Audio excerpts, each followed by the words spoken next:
सुप्रभात। आज के इस वीडियो लेक्चर में आप सबका स्वागत है। इस व्याख्यान के अंतर्गत हम पुष्टि मार्ग और अष्टछाप का परिचय प्राप्त करेंगे। हिंदी साहित्य के इतिहास के अध्ययन में हमने कई बार पुष्टि मार्ग और अष्टछाप इन दो शब्दों को बार बार सुना है। पुष्टि मार्ग और अष्टछाप इन दोनों शब्दों का आपस में क्या संबंध है, किस काल से संबंध है, किन कवियों से संबंध है, इनके पीछे क्या कहानी है, आज के इस व्याख्यान में हम विस्तार पूर्वक अध्ययन करेंगे। हिंदी साहित्य के इतिहास में हम जानते हैं कि यह 3 कालों में विभक्त है: आदिकाल, मध्यकाल और आधुनिक काल। मध्यकाल पुनः 2 भागों में विभक्त है: पूर्व मध्यकाल और उत्तर मध्यकाल। पूर्व मध्यकाल को भक्ति काल भी कहा जाता है और भक्ति काल में 2 धाराएं प्रवाहित हुई हैं: निर्गुण काव्य धारा और सगुण काव्य धारा। निर्गुण काव्य धारा के अंतर्गत संत काव्य परंपरा और सूफी काव्य परंपरा हमने कई बार समझ ली है। इसका अध्ययन हम पहले कर चुके हैं। संत काव्य धारा ज्ञान मार्ग पर आश्रित है और सूफी काव्य परंपरा प्रेम मार्ग पर आश्रित है। दूसरी काव्य धारा जो प्रवाहित हुई भक्ति काल में वह है सगुण काव्य धारा। इसके अंतर्गत आते हैं कृष्ण काव्य परंपरा और राम काव्य परंपरा, या यूं कहें कृष्ण काव्य धारा कृष्ण मार्गी शाखा या राम काव्य धारा राम मार्गी शाखा। तो आज का हमारा जो व्याख्यान है पुष्टि मार्ग और अष्टछाप, तो इन दोनों शब्दों का संबंध कृष्ण काव्य धारा से है। कृष्ण काव्य धारा के अंतर्गत हमने जिन कवियों को पढ़ा है, जिनके बारे में हम जानते हैं, उन सब का संबंध पुष्टि मार्ग और अष्टछाप से विशेष रहा है। उनके परिचय में हमने इन 2 शब्दों को कई बार सुना कि ये सभी कृष्ण भक्त कवि पुष्टि मार्ग से संबंधित थे। पुष्टि मार्ग से इनका गहरा संबंध था और कुछ कवि तो अष्टछाप कवियों के समूह में आते हैं, जिनका हम आज संपूर्ण परिचय प्राप्त करेंगे। आइए सबसे पहले हम परिचय प्राप्त करें पुष्टि मार्ग का। पुष्टि मार्ग के संस्थापक हैं महाप्रभु गुरु वल्लभाचार्य जी। आचार्य वल्लभाचार्य जी ने भक्ति का नया मार्ग चलाया, पुष्टि मार्ग। पुष्टि मार्ग में मूर्ति की पूजा नहीं होती है, साकार की पूजा नहीं होती, इसमें गद्दी अर्थात पीठ की पूजा होती है। वल्लभाचार्य जी के 84 शिष्य थे, 84 फॉलोअर्स थे। वल्लभाचार्य जी के पुत्र का नाम था गोस्वामी विठलनाथ जी और विठलनाथ जी के शिष्य थे 252। तो 84 शिष्य वल्लभाचार्य जी के थे और गोस्वामी विठलनाथ जी, उनके पुत्र का नाम गोस्वामी विठलनाथ जी और उनके शिष्य थे 252। तो ये सभी जो थे शिष्य, ये शिष्य विष्णु जी के भक्त थे। इन्हीं के आधार पर 84 वैष्णवन की वार्ता और 252 वैष्णवन की वार्ता, ये 2 पुस्तकें लिखी गई हैं। विठलनाथ जी के पुत्र गोस्वामी गोकुलनाथ जी ने इन शिष्यों की वार्ता एकत्रित की। जो भी गुरु शिष्यों में वार्तालाप चलती थी, उनको एकत्रित करके श्री हरि राय जी ने उसे पुस्तक के रूप में लिखा। प्रत्येक हिंदी साहित्य के इतिहास में इन दोनों पुस्तकों की चर्चा की जाती है, 84 वैष्णवन की वार्ता और 252 वैष्णवन की वार्ता। पुष्टि मार्ग को वैष्णव संप्रदाय या वल्लभ संप्रदाय भी कहते हैं। वैष्णव संप्रदाय अर्थात जो विष्णु जी की भक्ति करते थे, उनको वैष्णव संप्रदाय के अंतर्गत माना जाता था। पुष्टि मार्ग की हम शाब्दिक व्युत्पत्ति देखते हैं। यह पुष्टि मार्ग दो शब्दों के मेल से बना है, पुष्टि प्लस मार्ग, पुष्टि और मार्ग। पुष्टि शब्द की व्युत्पत्ति पुष धातु, संस्कृत की पुष धातु के साथ 3 प्रत्यय लगने से पुष्टि शब्द की उत्पत्ति हुई है। पुष्टि शब्द का अर्थ है पोषण या वृद्धि। पुष्टि अर्थात पोषण या वृद्धि। पुष्टि पोषण अर्थात पालने वाला। इस संसार के पालक श्री कृष्ण जी को पोषणकर्ता कहा जाता है। पालक अर्थात जो पालना करते हैं, हर प्रकार की पालना, जीवन से संबंधित अवस्था और व्यवस्था का निर्माण करते हैं, उन्हें पालक कहा जाता है। जैसे इस शरीर के पिता हैं, शरीर के पिता बच्चों की पालना करते हैं तो वो उनके पालक कहलाते हैं। इसी प्रकार ही इस संसार के पालक विष्णु जी को माना जाता है। जैसे कहा जाता है ब्रह्मा द्वारा स्थापना, विष्णु द्वारा पालना और शंकर जी के द्वारा परिवर्तन विनाश। तो विष्णु जी पालना करते हैं और श्री कृष्ण जी को विष्णु का अवतार माना जाता है। तो इस तरह से संसार के पालक श्री कृष्ण जी को पोषण करता कहा जाता है, पालना करने वाला माना जाता है। जैसे हम देखें पोषण, ये पौष्टिक आहार भी, न्यूट्रिशन डाइट को भी कहा जाता है पौष्टिक आहार, जो हमें बलिष्ठ बनाता है, जीवन के लिए उपयोगी होता है। तो जैसे शरीर के लिए पौष्टिक आहार होता है, उसी तरह हमारे जीवन के लिए पालन करने के लिए पोषणकर्ता होते हैं, जो हमारे जीवन का विकास करते हैं, जीवन की उन्नति करवाते हैं। तो वो पालक माने जाते हैं वल्लभ संप्रदाय के द्वारा श्री कृष्ण। श्री कृष्ण जी को वो विष्णु का अवतार मानते रहे हैं और श्री कृष्ण जी पुष्टि मार्ग के पोषण करता है। इस प्रकार से जो हमारे जीवन की व्यवस्था को बनाते हैं। दूसरा शब्द है मार्ग। मार्ग का अर्थ होता है रास्ता या राह। तो संसार के पोषणकर्ता श्री कृष्ण जी तक पहुंचने का जो मार्ग है, पहुंचने का रास्ता, वो पुष्टि मार्ग बताता है। उसमें बहुत सारे नियम बताए हुए हैं, सिद्धांत बताए हैं। समर्पण भक्ति द्वारा श्री कृष्ण जी तक पहुंचने का रास्ता पुष्टि मार्ग कहलाता है। श्रीमद् भागवत में ईश्वर के अनुग्रह को पोषण कहा गया है। पोषण अर्थात पोषणम तद अनुग्रहम। अगर हम देखें श्रीमद् भागवत में इसका अर्थ क्या है, तो पोषणम तद अनुग्रहम। अनुग्रह होता है कृपा, अर्थात जो कृपा करते हैं, जो कृपा के द्वारा पालन करते हैं, कृपा के द्वारा भक्तों का पालन करता है, कृपा करके आशीर्वाद करके जो अपने भक्तों का पालन करते हैं, तो उनको पुष्टि मार्ग के अंतर्गत लिया जाता है। श्रीमद् भागवत में पोषणम तद अनुग्रहम कहा और वल्लभाचार्य जी के अनुसार कृष्ण अनुग्रह रूपा ही पुष्टि कालादि बाधक, अर्थात काल आदि के प्रभाव से मुक्त करने वाले कृष्ण का अनुग्रह ही पुष्टि है।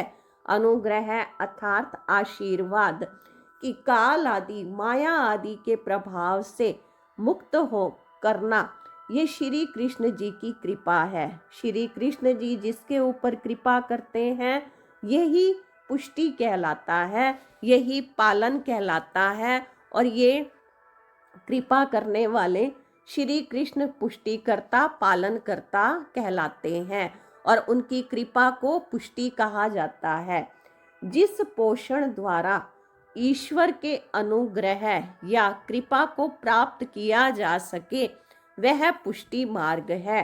जिस पोषण के द्वारा, जिस पालना के द्वारा ईश्वर की कृपा या आशीर्वाद प्राप्त होती है, वो पुष्टि मार्ग है। ईश्वर तक पहुंचने का मार्ग पुष्टि मार्ग है। ईश्वर प्राप्ति का मूल मार्ग भक्ति है। तो कईयों ने तो ईश्वर प्राप्ति का मुख्य मार्ग ज्ञान बताया, किसी ने भक्ति बताया, किसी ने प्रेम बताया। तो भक्ति भी कई प्रकार की है, 9 प्रकार की भक्ति बताई है, नवधा भक्ति। तो ईश्वर प्राप्ति का जो मुख्य मार्ग है वो है भक्ति। और ये भक्ति भी ईश्वर की कृपा से प्राप्त होती है। जिन भक्तों पर या जिन मनुष्यों पर प्रभु की कृपा होती है, उन आशीर्वाद जिनके ऊपर प्रभु का है, प्रभु के आशीर्वाद से ही भक्ति भावना हृदय में जागृत होती है। प्रभु के आशीर्वाद से, कृपा से ही मानव हृदय के अंदर भक्ति के संस्कार पनपते हैं या भक्ति जागृत होती है। ईश्वर जिन जीवों पर कृपा करते हैं, उन्हीं को ही ईश्वर भक्ति का सौभाग्य प्राप्त होता है।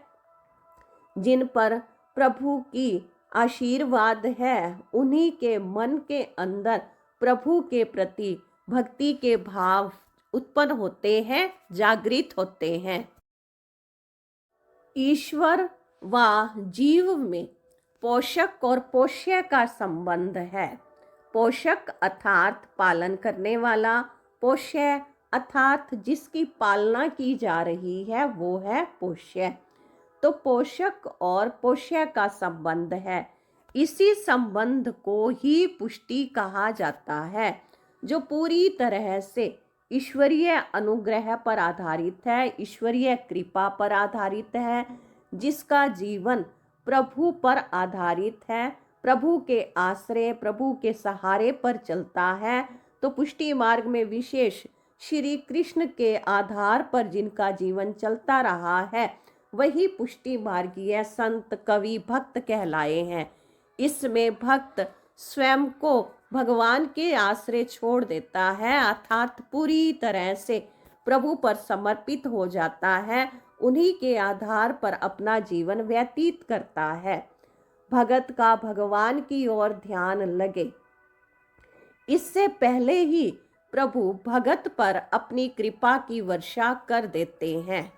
यानी प्रभु की कृपा के बिना ध्यान लगना असंभव है।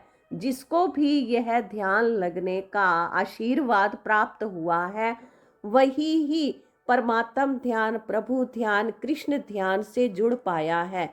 जिनके ऊपर प्रभु ने, भगवान ने, कृष्ण ने अपनी कृपा की है, कृपा की वर्षा की है, आशीर्वाद किया है, वही प्रभु से जुड़ा है, वही भगवान की ओर मुड़ पाता है, भगवान के बताए हुए रास्ते पर चल पाता है।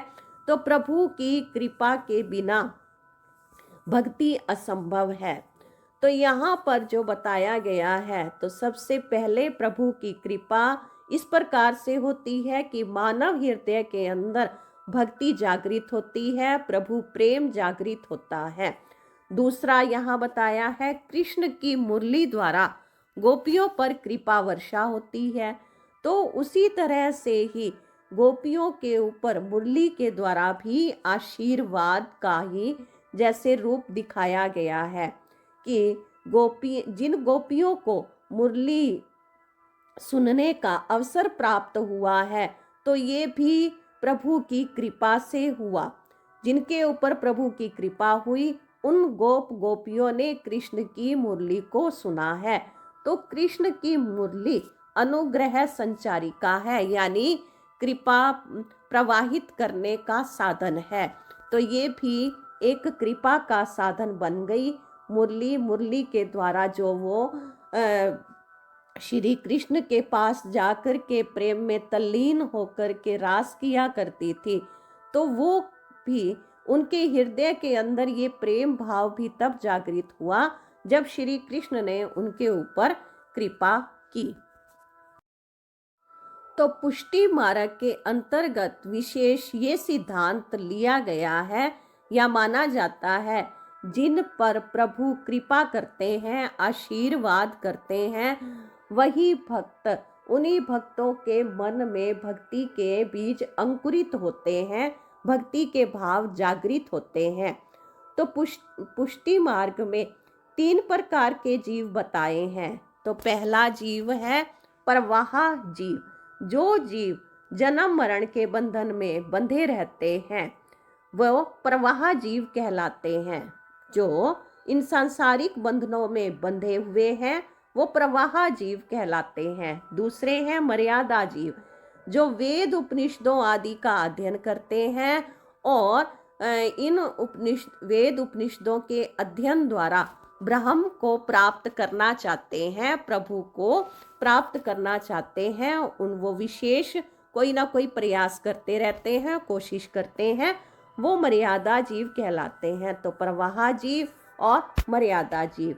अब तीसरे हैं पुष्टि जीव, जो ईश्वर के अनुग्रह पर निर्भर रहते हैं, जिनके मन में प्रभु की भक्ति और स्नेह जागृत हो जाता है। और विशेषकर पुष्टि मार्ग में श्री कृष्ण को प्रभु का ही रूप माना है, श्री कृष्ण को परमात्मा माना गया है। तो जो कृष्ण के अनुग्रह कृपा पर आधारित रहते हैं, प्रभु की भक्ति और स्नेह को अपना सहारा मानते हुए अपना जीवन यापन करते हैं, अपना जीवन उन्हीं के आधार पर व्यतीत करते हैं। प्रभु की भक्ति व स्नेह ही इनका मूल उद्देश्य होता है। तो जो पुष्टि जीव हैं वही सर्वश्रेष्ठ माने गए हैं।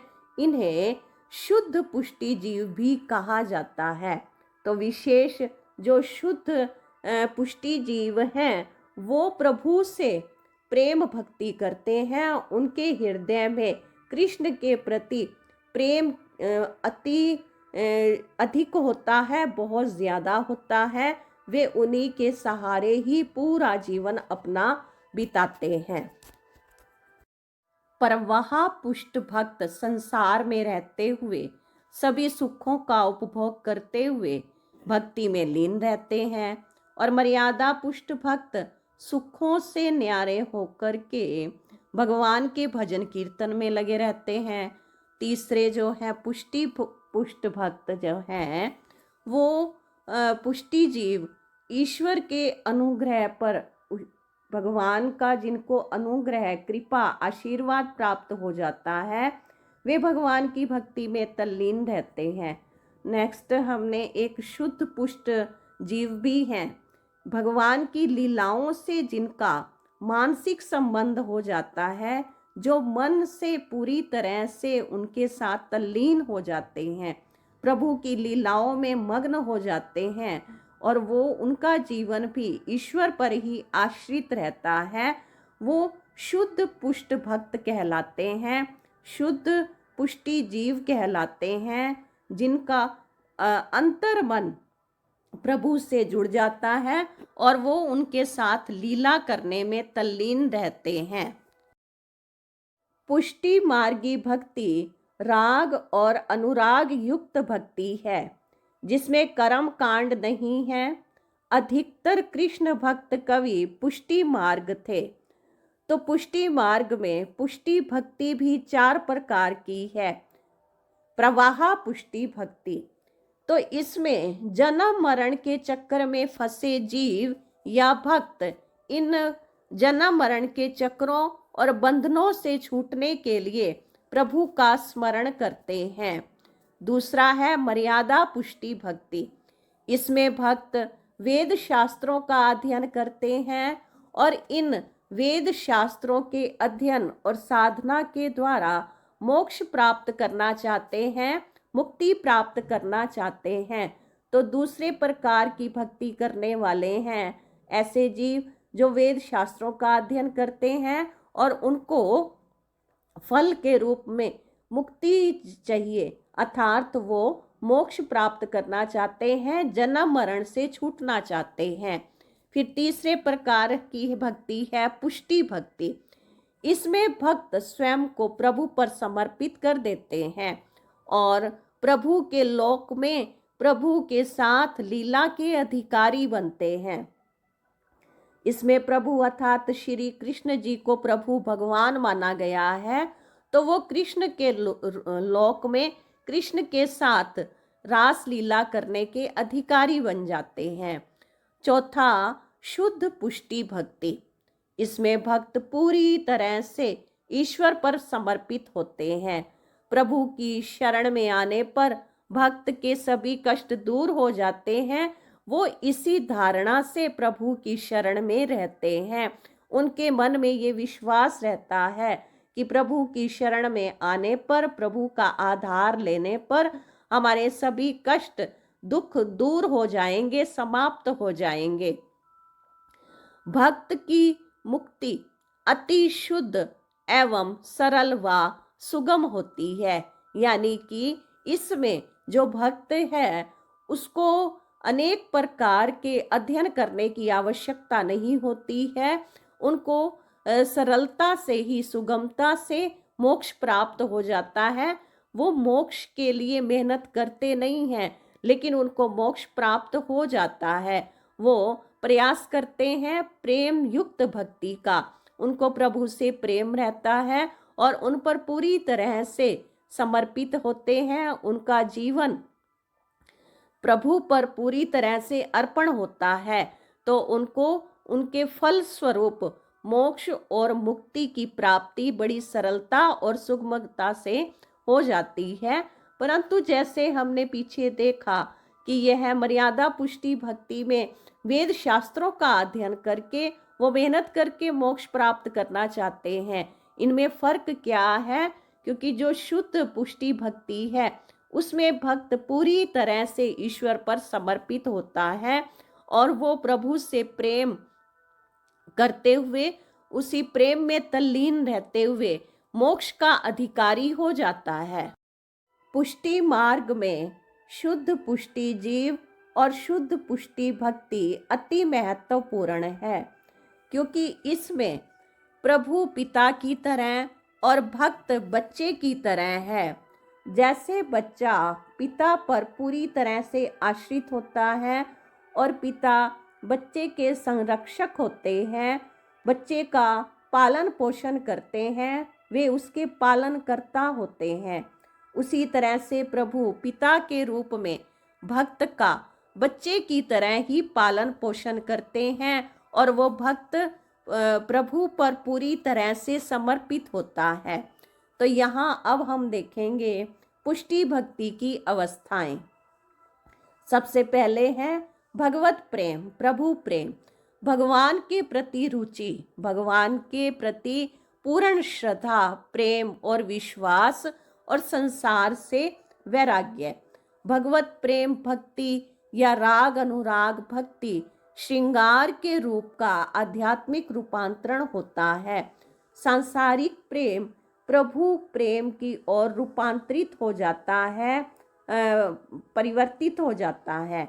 फिर है भगवत आसक्ति, भगवत प्रेम प्रभु आसक्ति में परिवर्तित हो जाता है, अर्थात प्रभु के प्रति प्रेम अपूर्ण रूप से उनमें लीन हो जाता है। प्रभु में तल्लीन रहने की अवस्था को आसक्ति कहा जाता है, यानी आसक्ति जो प्रिय लगती है या उसी की ही लगन रहती है। नेक्स्ट है पुष्टि भक्ति की अवस्थाएं। पुष्टि भक्ति में जो भक्त की अवस्था है, भक्त का अंतर्मन प्रभु में तल्लीन हो जाता है, सदा श्री कृष्ण की सेवा में लगा रहता है। यह प्रेम की चरम सीमा है। जो भी कार्य करते हैं, कोई भी कार्य है, उसको कृष्ण सेवा के रूप में लेकर के उसे पूर्णता हृदय से सेवा भाव से किया जाता है। यहाँ पहुंचकर भक्त को कृष्ण के सिवाय कुछ भी नजर नहीं आता, अर्थात वो केवल प्रभु भक्ति को ही अपने जीवन में धारण करके रहता है। प्रभु प्रेम पर, प्रभु पर ही अपने आप को समर्पित कर देता है। कृष्ण के स्वरूप की प्राप्ति के अलावा उसे कोई भी इच्छा नहीं रहती है। तो ये पुष्टि भक्ति के लक्षण हैं। कृष्ण के स्वरूप के प्रति उसका अति आकर्षण रहता है। ऐसा भक्त प्रभु के अलावा किसी भी वस्तु व्यक्ति की इच्छा नहीं रखता। कृष्ण के प्रति स्वार्थ रहित और अकारण प्रेम होता है। उसके बदले में वो कोई भी फल की प्राप्ति नहीं चाहता। यही पुष्टि मार्ग है। इसकी अभिव्यक्ति श्री कृष्ण की निस्वार्थ सेवा से होती है। अर्थात वो भक्त श्री कृष्ण की निस्वार्थ भाव से सेवा करता है। उसके बदले में उसे कोई भी प्रकार का फल नहीं चाहिए होता। तो इस तरह से जिस भक्त के अंदर यह पुष्टि भक्ति जागृत हो जाती है तो उसके मन में उसकी भक्ति की अभिव्यक्ति सेवा के द्वारा ही होती है। यानी वो उसके मन में जितना शुद्ध प्रेम भाव है उतनी ही शुद्धि के साथ वो फिर कृष्ण की सेवा करते हैं। पुष्टि भक्ति के लक्षण इस प्रकार हैं। कृष्ण के स्वरूप की प्राप्ति के अलावा और कोई इच्छा नहीं, सांसारिक वस्तुओं की कोई भी आसक्ति नहीं, और कृष्ण के प्रति स्वार्थ रहित अकारण प्रेम, उसमें कोई स्वार्थ का भाव नहीं, फल प्राप्ति की इच्छा नहीं। यही पुष्टि मार्ग है। तो भक्त के मन में जो श्रद्धा विश्वास भावना है उसकी अभिव्यक्ति वो भक्त किस प्रकार से करता है। कृष्ण जी की निस्वार्थ भाव से सेवा करना यही अभिव्यक्ति के रूप में प्रकट होता है। जो मन के श्रद्धा भाव विश्वास के भाव हैं उनकी अभिव्यक्ति के लिए वह श्री कृष्ण जी की साकार रूप में सेवा करता है। और वो किस तरह से कृष्ण की ही सेवा वंदना कीर्तन और स्मरण किया जाता है। कृष्ण को परम सत्ता ब्रह्म और जगत को कृष्ण की लीला मानते हैं। और विशेष करके इसमें देखें पुष्टि मार्गी भक्तों में सूरदास जी रहे, परमानंद दास, नंददास, विठलनाथ जी, और इसमें सूरदास जी को पुष्टि मार्ग का जहाज कहा जाता है। श्री कृष्ण के अनुग्रह प्राप्ति हेतु कोई जाति पंथ रंग लिंग उम्र बाधक नहीं है। श्री कृष्ण के आशीर्वाद कृपा को प्राप्त करने के लिए कोई भी उम्र की रुकावट नहीं है। किसी भी जाति का हो सकता है, किसी उम्र का व्यक्ति उनकी आराधना में लीन हो सकता है। किसी देश सीमा काल का बंधन नहीं, और विशेषकर इसमें सांसारिक जीवन त्यागने की भी आवश्यकता नहीं है। ये पुष्टि मार्ग है। श्री कृष्ण जी के प्रति संपूर्ण समर्पण, संपूर्ण श्रद्धा, निस्वार्थ सेवा और उसी के ही अंतर्गत शुद्ध भोग, शाकाहारी, सात्विक आहार, समर्पित जीवन के साथ श्रृंगार और वस्त्र श्रृंगार है। श्री कृष्ण को नित्य श्रृंगार से सजाना ये नित्य की सेवा पूजा के अंतर्गत है। ये पुष्टि मार्ग सेवा की नित्य सेवा है जो उनको भोग लगाया जाता है और उनका नित्य प्रति श्रृंगार किया जाता है, और उनका शयन उत्थान जगाना उठाना ये सब नित्य की सेवा में है जो पुष्टि मार्ग के अंतर्गत है। भगवत कृपा और उनके प्रति संपूर्ण समर्पण, इस प्रकार से भाव जागृत होना, इसके लिए विशेष ईश्वर के अनुग्रह को ही विशेषकर महत्वपूर्ण माना गया है कि ईश्वर की कृपा के बिना भक्ति की प्राप्ति नहीं होती। ईश्वर की अनुग्रह से ही भक्ति प्राप्त होती है, भक्ति के भाव जागृत होते हैं। तो इसके लिए स्वयं को समर्पित करना होगा। स्वयं को समर्पित करने वाले ही प्रभु कृपा के अधिकारी होते हैं। तो आगे हम पढ़ते हैं अब अष्टछाप कवि। पुष्टि मार्ग में ही दीक्षित हैं अष्टछाप कवि। पुष्टि मार्ग में हमने जाना कि ईश्वर जिस जीव पर अनुग्रह प्रेम कृपा करते हैं उसी को ईश्वरीय भक्ति प्राप्त होती है। ईश्वर की भक्ति कर्म साधना की अपेक्षा पवित्र प्रेम भक्ति से ही ईश्वर की प्राप्ति होती है। ईश्वर जिसे खुद प्रेम भक्ति देते हैं उसी को ही यह अनुग्रह प्राप्त होता है, कृपा प्राप्त होती है। ईश्वर को कर्म साधना से प्राप्त नहीं कर सकते। ईश्वर खुद जिसे प्रेम करते हैं उसी को भक्ति देते हैं, उसी पर कृपा करते हैं। तो उसी तरह से ही ऐसे कृष्ण भक्त कवि जिन पर स्वामी विठल नाथ जी ने छाप लगाई थी, जिनको आशीर्वाद दिया था, वो अष्टछाप कवि के समूह में हैं, अष्टछाप कवि कहलाए हैं। अष्टछाप कवि पुष्टि मार्ग में दीक्षित थे। पुष्टि मार्ग में हमने जाना कि ईश्वर जिस जीव पर अनुग्रह, कृपा या प्रेम, आशीर्वाद करते हैं उसी को ही ईश्वरीय भक्ति प्राप्त होती है। कर्म साधना की अपेक्षा पवित्र प्रेम भक्ति से ही प्रभु की प्राप्ति है। ईश्वर जिसे खुद प्रेम भक्ति देते हैं, जिस पर कृपा करते हैं, उसी के मन में ही प्रभु प्रेम के भाव जागृत होते हैं। तो प्रभु का अनुग्रह, प्रभु की आशीर्वाद से ही मानव हृदय में प्रभु प्रेम के बीज अंकुरित होते हैं। ईश्वर को कर्म साधना से प्राप्त नहीं कर सकते। ईश्वर खुद जिसे प्रेम करते हैं उसी के हृदय में भक्ति के भाव जागृत करते हैं, यही उस पर विशेष कृपा होती है। ऐसे जीव पर जिस पर प्रभु की कृपा है उसके मन में प्रभु के प्रति प्रेम, लगाव जागृत हो जाता है।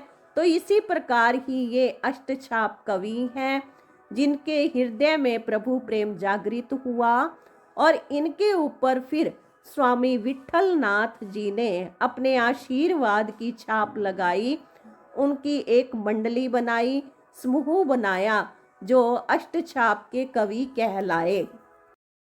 संस्कृत में गिनती के 8 को अष्ट कहते हैं और छाप अर्थात प्रिंट, स्टैंप या छाप।